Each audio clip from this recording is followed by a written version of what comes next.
சங்கம் வைத்து தமிழ் வளர்த்தவன் மூவேந்தர்களில் பாண்டியன், பாண்டிய மன்னன்.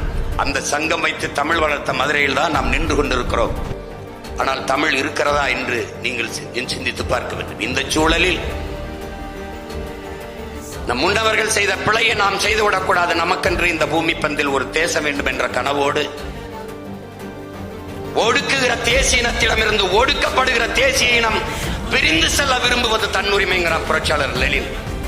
அந்த தன்னுரிமையை போராடி பெற வேண்டியது ஒவ்வொரு தேசிய இனங்களின் பிறப்புரிமைங்கிறான்.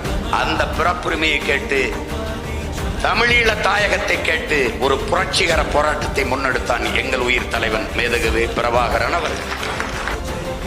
தமிழர்களுக்கு என்று ஒரு தனித்த தாயகம், அது பெரிதோ சிறிதோ, இந்த பூமி பந்தில் தனித்த தாயகம் வேண்டும். அதற்கு விலை தலையே ஆனாலும் தர தயார் என்று களத்திலே நின்றான். அந்த விடுதலை போராட்டத்தை பிரிவினைவாதம், தீவிரவாதம், பயங்கரவாதம் என்று பழி சுமத்தி எங்கள் கண் முன்னே அளித்தார்.